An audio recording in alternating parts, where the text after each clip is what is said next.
Hi, I'm Billy Keels, the host of the Going Long podcast. Every week, I'm going to be here interviewing the absolute best in the business as it relates to real asset investing, as well as real Main Street investors. We're going to be having conversations where you can listen in, and that's going to help you to continue on your path to education so that you feel much more comfortable as well as confident in investing long distance. So make sure that you go ahead and subscribe to the channel. Make sure that you're liking it as well, because that way you can get every single episode as soon as it comes out. And by the way, don't forget to leave today's episode a 5-star review. Let's go ahead and listen to today's conversation. Welcome to the Going Long podcast. We're back once again to continue to help to educate you so that you feel much more comfortable as well as confident investing beyond your backyard. I'm your host, Billy Keels. And you know what? If you've ever wanted to know what it was like to go from Gonzaga to Guam as a legal professional and still achieve success in real estate investing, then guess what? Today's conversation is the one that you're going to want to listen to until the very last word, I promise. Because today's guest is not only originally from Alaska, yeah, I did say Alaska, he also has his doctorate of law from Gonzaga out in Spokane. And I did say his JD. And guess what? Something special happened when he turned 19 as an undergrad at Truman State in Missouri. And you know what? He's definitely going to tell us about that. And so I'd like to welcome, without any further ado, today's guest, Mr. Rolland Wimberley. Rolland, welcome to the show, man. Good afternoon, Billy. Hey, how's it going? I'm doing very well. It's nice to see you. Nice to see you from that wonderful place where you are today. And I'm super excited. I know I kind of already told the place where you are, but hey, listen, I got carried away. I couldn't help myself. And you know what? I have to admit, from the moment that I heard your story, when we met in that Clubhouse virtual room, I was like, oh my gosh, you're telling this story and you're doing what? You're long distance investing from here, from there. Oh my God, I got to get you on the show. And so I'm really, really happy that you've decided to spend some time with us to help people understand from a mindset perspective that any and everything is possible if you just get behind it. And so let me stop talking a little bit. And I would love for you to help us understand, well, where exactly are you based in the world? Well, thank you for having me on, Billy. I live in the territory of Guam, way out here in the middle of the Pacific Ocean, right off basically a couple hours away from the Philippines and everything. I work for the local government out here, and I invest back stateside where I've lived. All right, awesome. So out in the Great Pacific Ocean in Guam. And hey, by the way, everybody, if you don't know exactly where it is, I mean, he's kind of helped you a little bit, but go look at it on the map. Like, it's really, really cool to do that. It's awesome. And the pictures on your Instagram feed, I'm kind of talking about things, are amazing as well. So you're definitely going to want to check out the video version of this. So you are in Guam. So that's fantastic. U.S. territory. Help us understand, Rolland, what is the most positive thing that's happened to you in the last 24 hours? I had a great talk with my mom. Normally, she's also one of my business partners and everything. Both my parents are. So a lot of our long distance phone calls and everything revolve around business meetings and board meetings and running a grocery store business, which they own. But this was just more on the personal side because they're traveling and they're away from everything. And it was nice to just kind of sit back and have an hour to catch up and see how they're doing with my brothers and everything else as they're traveling around the West Coast. So that was definitely my highlight of the last day. Man, and I love that you share that with us, Rolland, because it's one of those things. And I also have a family where people work together and stuff like that. And it can be very, very, just happens all the time that all of a sudden you're sitting at the dinner table or at the lunch table or you're on a phone call. And business, they're constantly talking business all the time. And so when you get those special moments where it's just like, hey, listen, it's mom, it's dad, it's my brother, my sister, whatever, and you're just talking about life and stuff like that, it's so awesome. And I think not enough times when we're in family businesses, we forget to enjoy those moments. So thanks for sharing that with us. And that awesome moment in the last 24 hours, or maybe just a little outside of 24 hours. That's okay. We'll forgive you here. So listen, and I've given kind of a couple of really high level things about you, but I would love for you to share with the Going Long family, Rolland, like what are some of the different, I guess, decisions that you've made and to get to this point in your journey, and really just share a little bit more about your backstory so we can get to know you some bit more.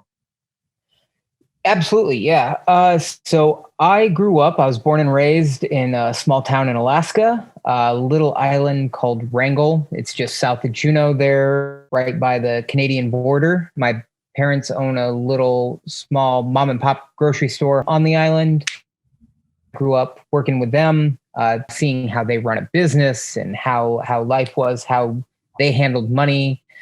I graduated high school and I got a, Division II wrestling scholarship, small one, to go out to Missouri, where I didn't know anybody.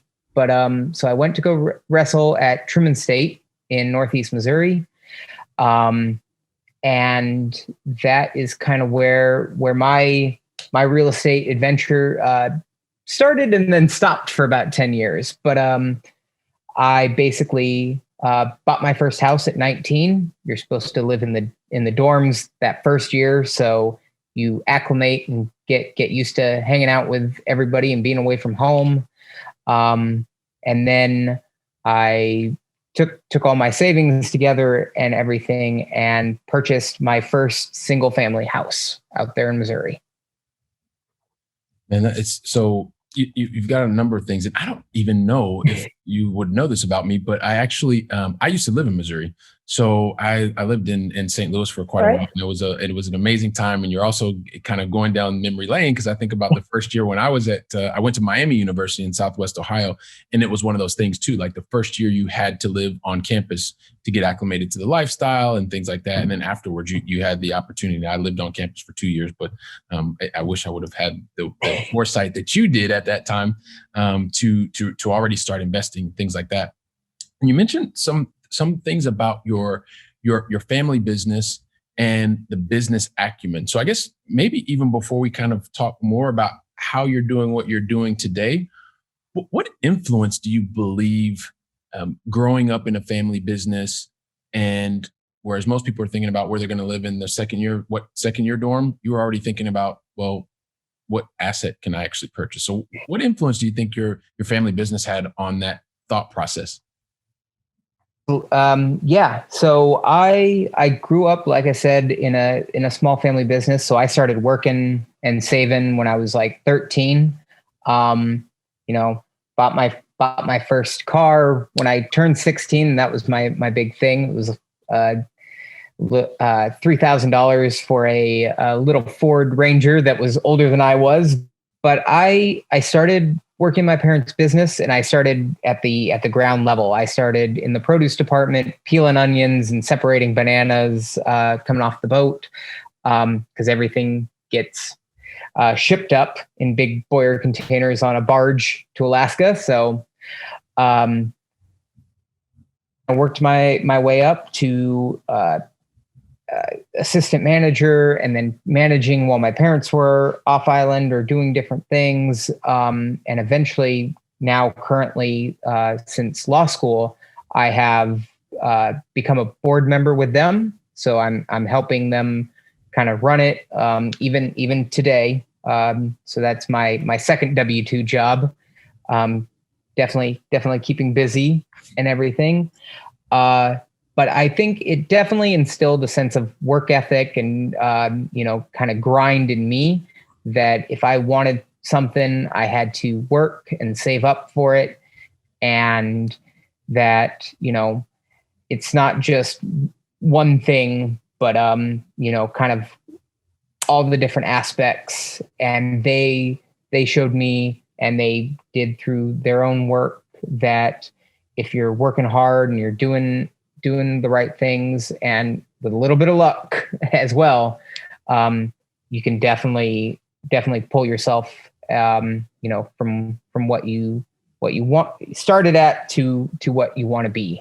So I appreciate them a lot for that. Yeah. So, and it sounds like that you had the great foundation, right? And also being able to start right at the level, at the base level, right? And so being able to see what's going on and then work your way up through the organization, because like you're starting at the very front line. And, it's one of those things, Rolland, that it seems to me that the harder and smarter that people work, the luckier they get. So it's really interesting when you talk about luck, because I'm always like, well, yeah, usually the luckiest people are the ones that are working really hard and working really smart. So testament to you, and it's great to also help us understand more about the insight that you saw at a really young age, right? In that drive, and even at 13, you were starting to work. You did say 13, right? Yes. Okay, Yeah. so at 13, you're starting to work, and you're involved in the family business. You understood the value of being able to not only save your work for your money, save your money, and then be able to use it on the things that were important to you. At 16 years old, most of us wanted a car. So I have a Honda Civic, or Honda CVCC at the time is what it was called. And eventually we could see the street. It was bad, really, really bad. But anyway, we won't talk about that too much. So you're just turned 19. You purchased your property, and then you mentioned two. I think everyone needs to hear this once again. He did say 2 W-2s as well as a real estate investor. So maybe just go back through those two. I know you talked about being prosecutor, but most people would say one job is enough. Like, why have two and be a real estate investor? Yeah. So, I mean, and a lot of people ask, like, can I invest in real estate while having a W-2 job and everything? And absolutely, because I'm in a bit of a unique situation being out here in Guam. Like you said, I'm a prosecutor, working for the Attorney General's office out here for Gov Guam.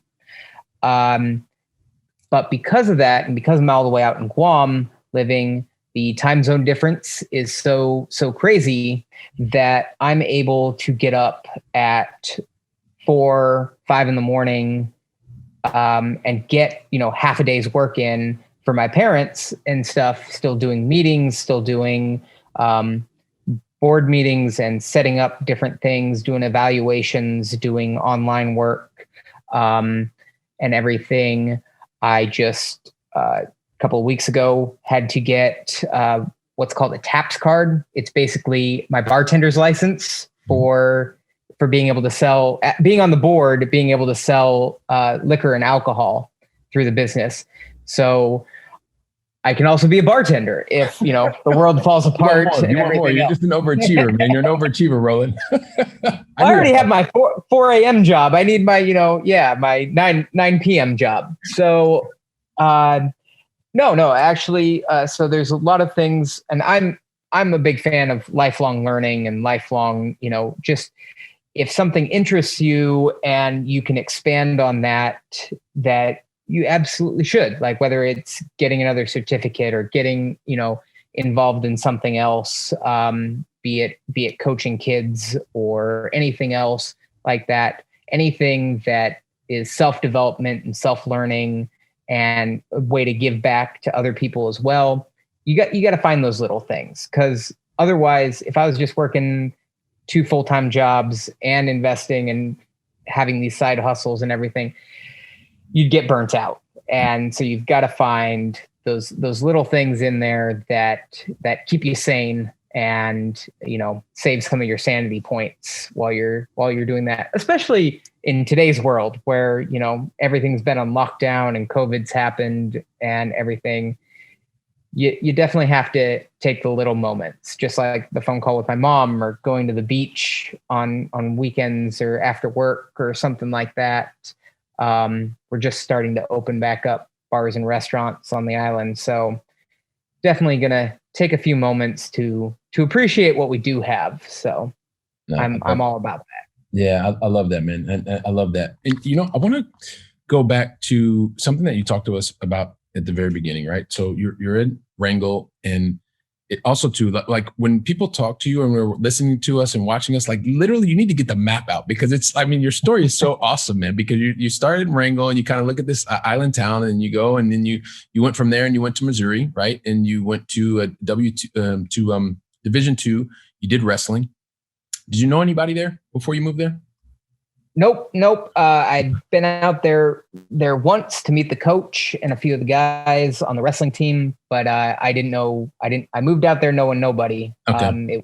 There were no other people from Wrangell there, basically, right? I mean, it was a hard reset button. All right. So then just go with me here. So you went from Wrangell, Then you went to Gonzaga, right? Because you were getting your JD, your doctorate of law, in Spokane.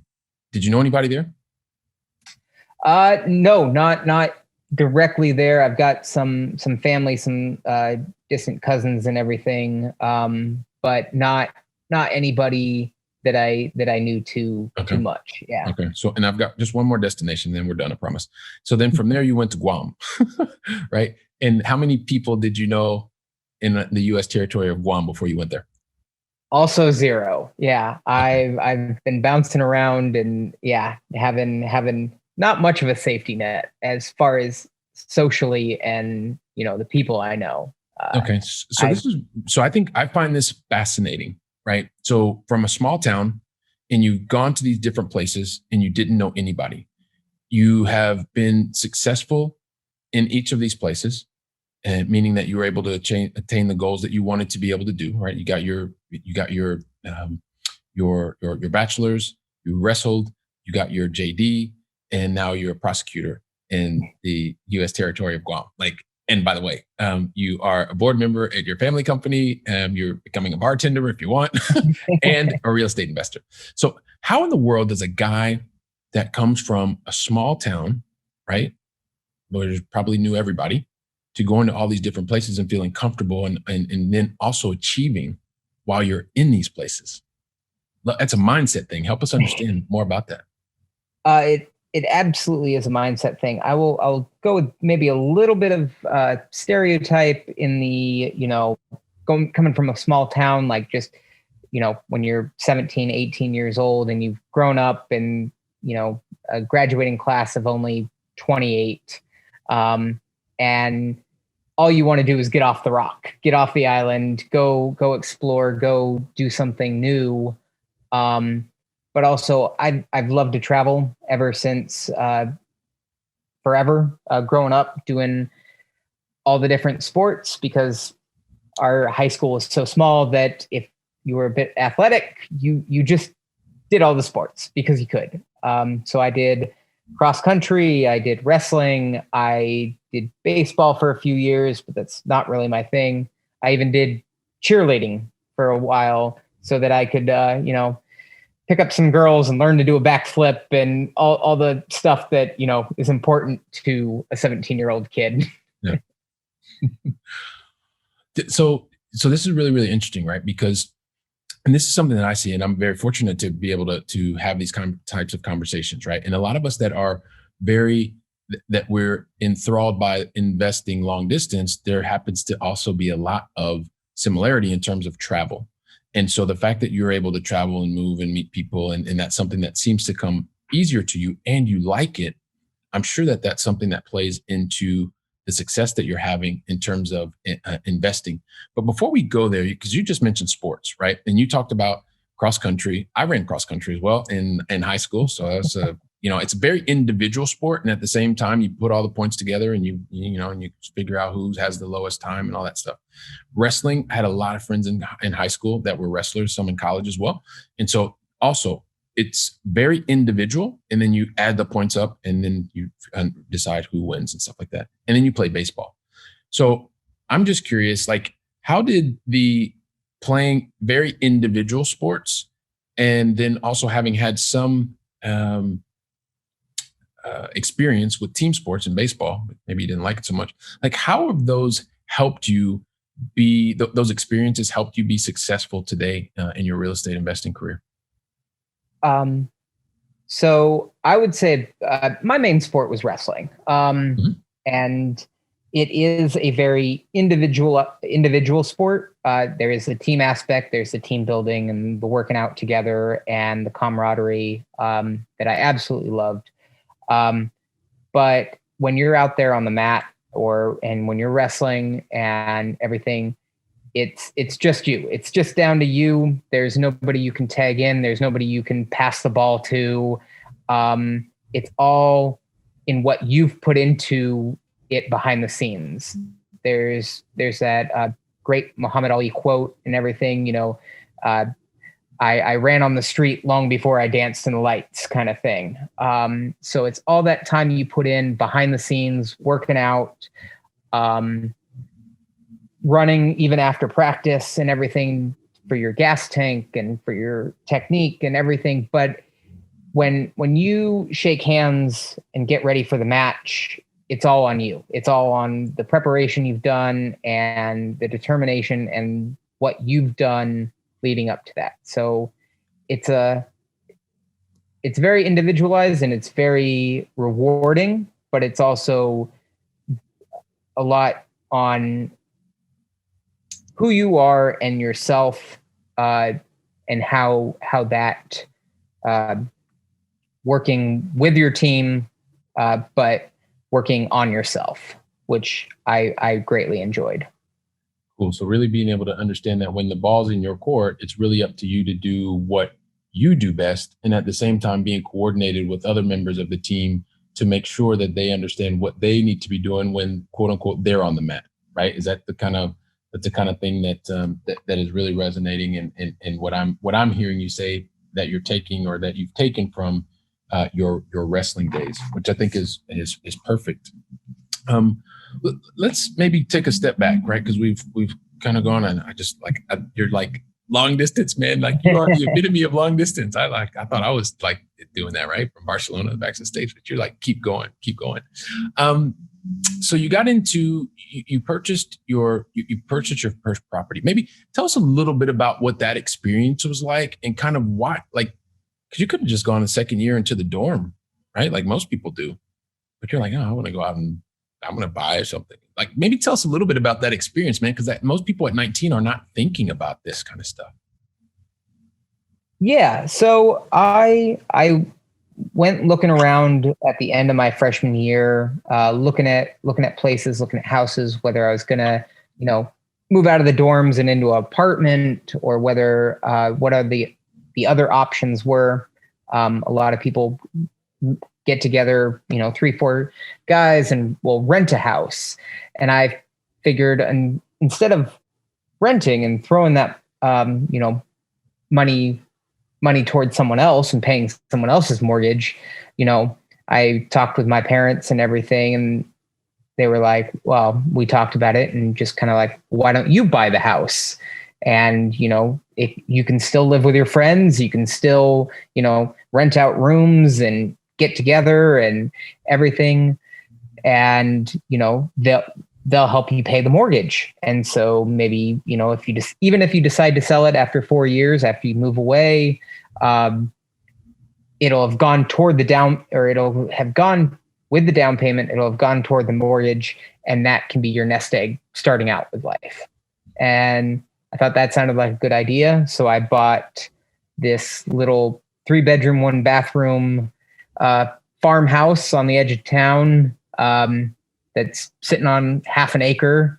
So it's got a big front yard and backyard, and it had a nice little patio with a fire pit. And it was certainly an older farmhouse, but it was just a good experience. It was definitely what started me on this journey. And I'm glad that I listened, and I'm glad that I started, and that way when I looked back, I could see that this was the right move.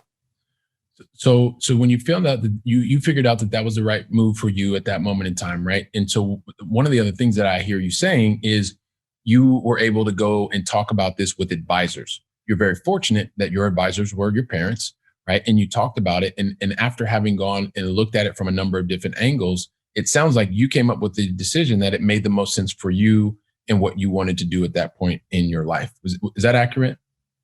Yeah, absolutely. We thought through all the different ways, what could go wrong, what could go right. And just that this seemed like the right path to go. And I absolutely admit that, yes, it is. On that part, I am very lucky that, I have good mentors and good, people that I can turn to within, and very lucky to have them within my own family, and that I are just a phone call away and have been that way. So that has been absolutely outstanding. Yeah, you know what? And I guess when you have these kinds of things that happen in the family, you probably can even like show some love, give some shouts out when you get that kind of support. So if you want to give some shouts out to the family members, you can go ahead and do that now, man. I'm absolutely fine with that. Yes, absolutely. So I'm going to give a shout out to my mom, Shirley Wimberley, and my dad, Roland Curtis. They're both traveling around right now, but they'll be heading back home to Wrangell, Alaska here in a bit, probably when this airs and everything. So hi, Mom. Hi, Dad. Love you guys.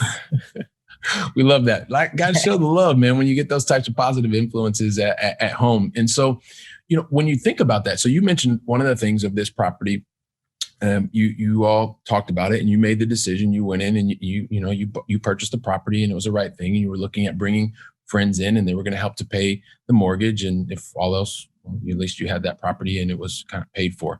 But you mentioned that it was a 3-1. You also sounded like there was a lot of space. And kind of what did that 3-1, is it still 3-1 today, or kind of what does that look like today?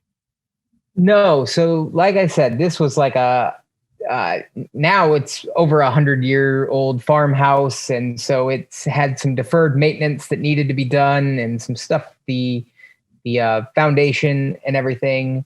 And while we were in there, we have basically done a full gut remodel, turn the mudroom on the ground floor into a 4th bedroom, put an extra bathroom in the upstairs. So we've put some work into it, and we've put some getting it all turned around. And if it was ever going to be like a fix and flip or anything, but now it is a 4-2 sitting there still on that half acre. So it's a good little spot. So it's definitely been a learning experience, as all our first properties tend to be. But it's definitely held its own against me. So I've enjoyed it. So here's the thing that I love about that story, right? Is that you made the decision to go ahead and move forward. And then from there, you also looked at what we would typically call a phased appreciation, which you changed the use of the actual physical structure that you had to be able to increase the revenue, and ultimately being able to do that, maintaining the cost or decreasing the cost to drive up your net operating income, right? Which is going to overall add value to the property. Now, it sounds like it hasn't been perfect. And at the same time, you've decided to continue to move forward. I mean, because that wasn't your last purchase, right? I mean, you've done more since then. Yeah. So I did kind of leave real estate behind. I mean, I went to law school. I did some other things. Started an LLC with my parents, and we bought into an office building in Wrangell. So we did some other business ventures. But since coming out to Guam, I bought my current condo, which again, I'm house hacking and renting out a room to another attorney who's also moved out to Guam. But I've started reinvesting in properties in Alaska and Missouri. So I've started scaling up and buying more in there since then. And I'm got half a dozen properties there now, and starting to work toward bigger things.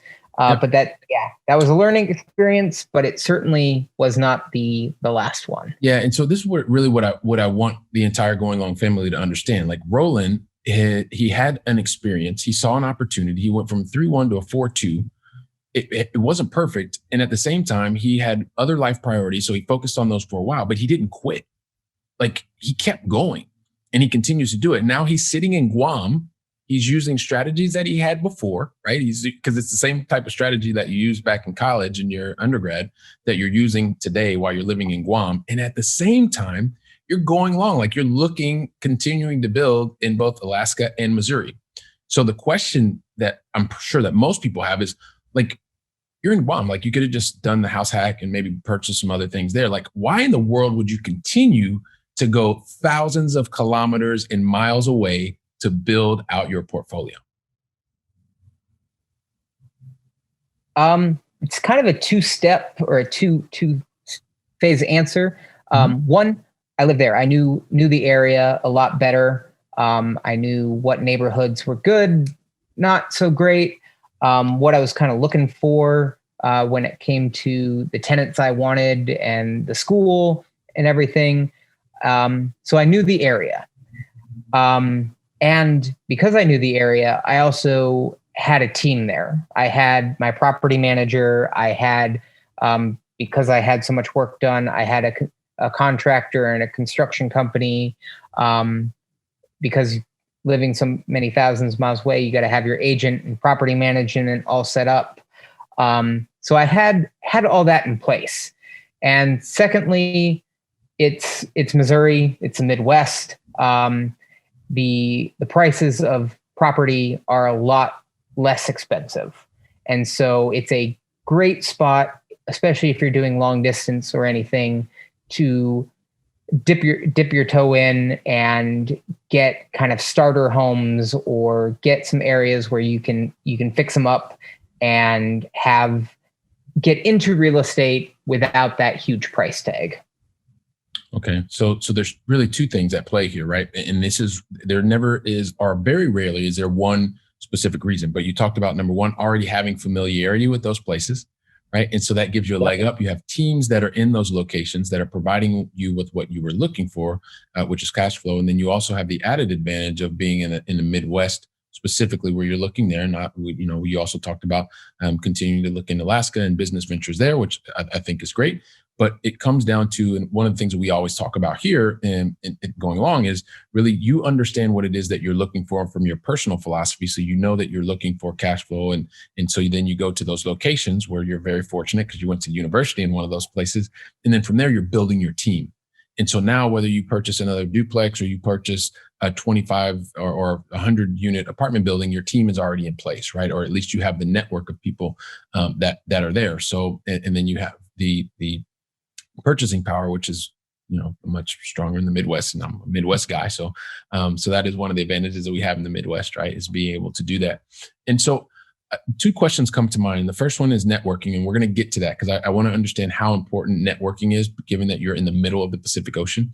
But I want to come back to the other part of how are you actually maintaining and getting the visibility that you need in terms of managing your properties through your team when you're in the middle of the Pacific Ocean, man? Well, it takes, you just got to have a good team that you trust. And you've really got to be able to put your faith in that. And we talked about, sports and everything that, when I'm doing what I'm best at, my highest and best use, and what I'm good at. And then I've got to have, you do all your background checks and all your due diligence and everything. But when you get past that phase, there's a point where you gotta, hand off that baton or give it to somebody else and let them run with it, because I can't be overseeing, people 24 hours a day, nor do I want to. So I've got to trust, have a good team, but then be able to trust that they're doing what they're paid to do, what their job and their best interest is. It's just like having an attorney or an accountant or somebody you're paying for specialty skills. I'm not going to double check their math or, do stuff like that. I'm paying them for a reason, and they're a part of my team for a reason. So I'm they're on my team to take stuff off my plate, not for me to babysit. So that's how I look at it. Okay. So that makes a lot of sense. Frequent communication, probably leveraging a lot of the things like we're leveraging here, like Zoom or whatever the case may be. So I think that's good. And then ultimately, yes, they're there to be able to provide you with a service as an extended member of your team. And then I guess before we actually get into the kind of going along final three, it's the question of networking. I know that it's something that I think a lot about because a lot of the activity is in mainland USA, right? Me being here in Europe, I realize that networking and being able to build strong networks is something that's important. And I have a way that I do that, but I would love for you to share with the Going Long family, number one, kind of how important you see networking in terms of being able to continue to maintain and increase your success? And then how do you go about doing networking in an effective manner, Rolland? Well, I'm a big proponent, big fan of networking, and I'm trying to strengthen that muscle, do that more. I've done a lot of that where I'm just, getting to know people and boots on the ground and building those relationships while I'm there. I'm trying to get better at kind of expanding my network, especially now that I'm here and I'm looking at trying to get bigger deals or, expand outside of these very small niche marketplaces. So, and that's where I'm running into, some of the issues as well, and where I'm realizing that networking is so important and everything. I mean, I'm a part of different, the Bigger Pockets website, Facebook groups for, Guam real estate investors and everything. How me and you met on Clubhouse and everything. That is an absolutely amazing tool. I have connected with some people that are in St. Louis or around, and a deal may or may not come from that, but it has definitely been a great tool at this time for where I am at. And I am a huge proponent and love that fact, but I'm definitely trying to get out there more because it is something that I need to get better at, which I feel that I'm a great people person and I'm extroverted and can travel around a lot, but I need to, get to know and get to meet the right people. So it's been great. Yeah, which I think I don't think I know for sure that you're taking the right steps, you're taking the right actions, and you're taking action. A lot of times people will just stay in this mode of passive, but the fact that you are looking to extend your network, that you're, as you said before, that you're looking to strengthen that muscle, it's just a matter of doing it over and over and over. You're reaching out on the different platforms, and you're not able to go and fly probably every week to a boot camp somewhere in, name your city, major MSA in the United States. MSA meaning major metropolitan statistical area, so like a larger city in the outskirts. And so you're utilizing the different tools and channels that you have at your availability. So, and I know I said this before, but listen, before we go into the going long final three, so kind of, it sounds like you're enjoying your W-2s. You're also looking for new outlets like becoming a bartender. No, just a joke. And at the same time, you are continuing to increase your investing in your real estate and your businesses and things like that. Help us just paint a picture. Kind of where do you see things going from here in the next 2 to 5 years, something like that? So that's very interesting because Guam is unique in a way. I've been out here for 3 years, and when I get a state bar license, I've got my license in Washington State and Alaska. Guam allows you to come out here and work, and they give you a temporary license. So I came out here on a 5-year temporary license. So it's good for 5 years. It's good to get some experience and everything else.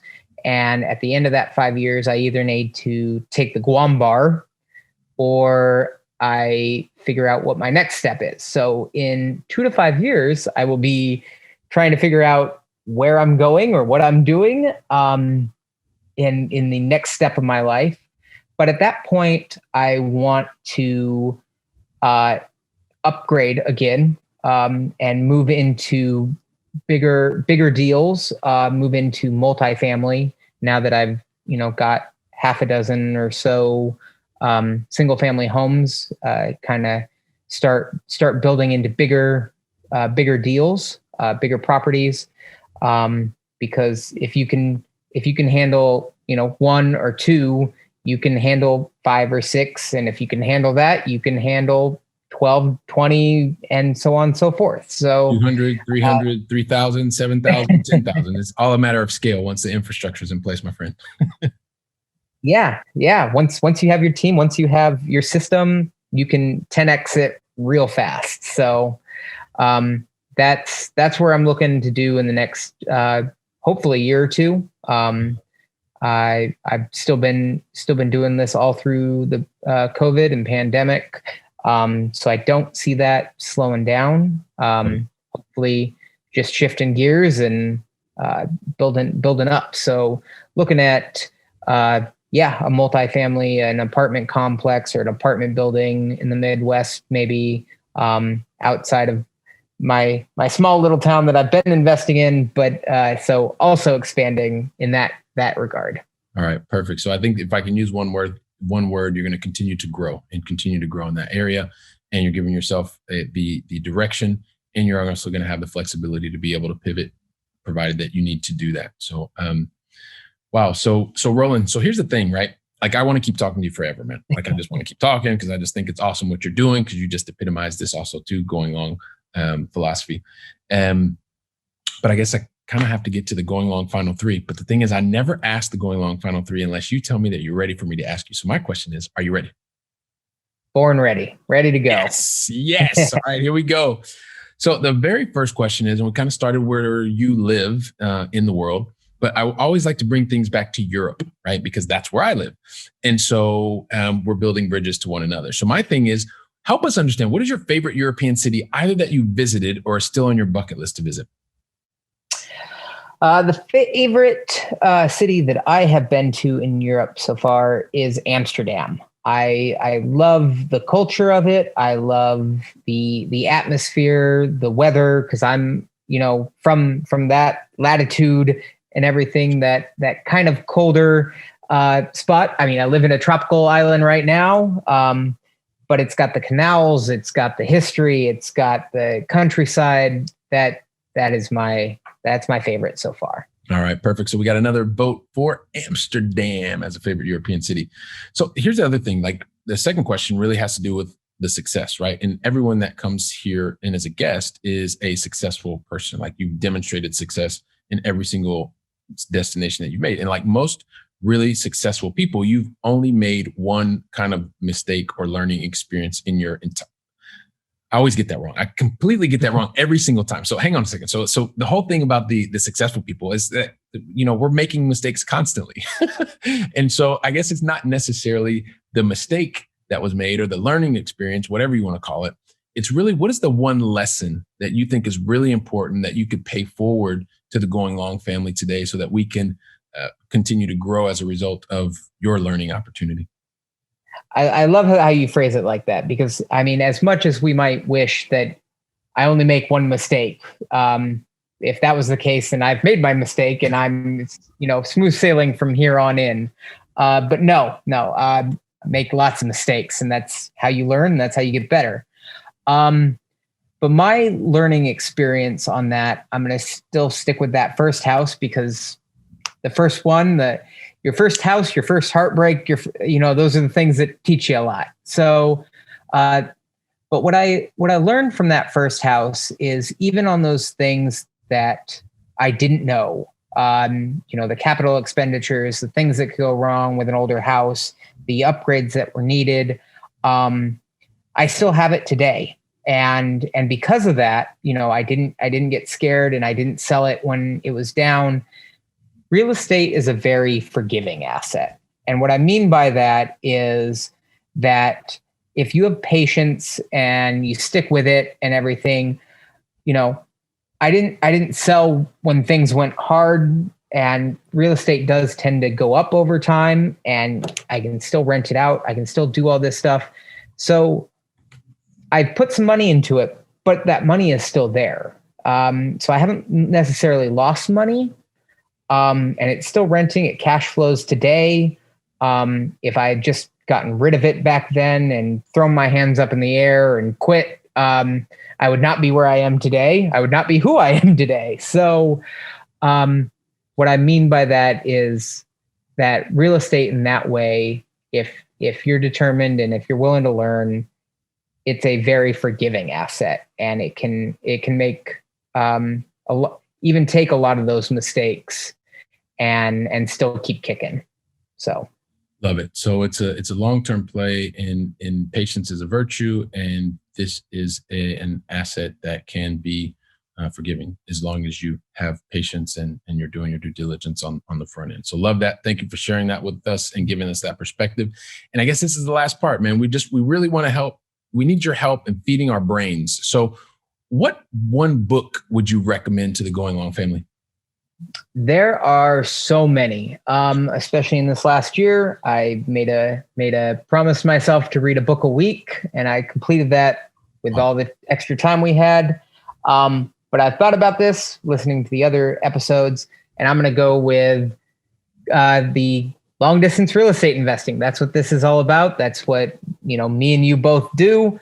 I've obviously got it all tabbed up and everything. Yeah. So, David Green from Bigger Pockets, long distance real estate investing, has definitely, and that's where a lot of my personal thoughts and what I've learned on it goes into great detail on how to structure your team and how to get those systems in place and how to set this up so that you're not the one getting called at 2 a.m, because that's what everybody's afraid of. Those toilets that break at 2 a.m. and things that go wrong and all the problems that could happen in real estate.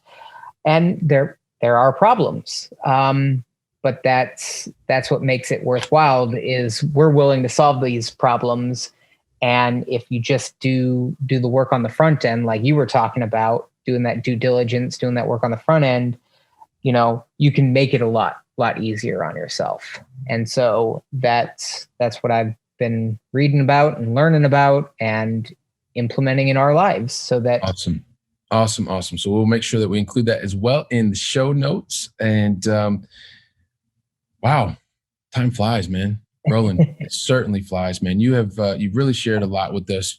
As you mentioned, you're starting in Alaska, and then you're moving to next destination in Missouri, and then from Missouri to Washington, and then from Washington out to Guam. And you love continuing to not just educate, but educate and put into action. Had a very strong positive influence from family members to be able to really thinking about how you accumulate assets and use those to help you to have a more abundant life.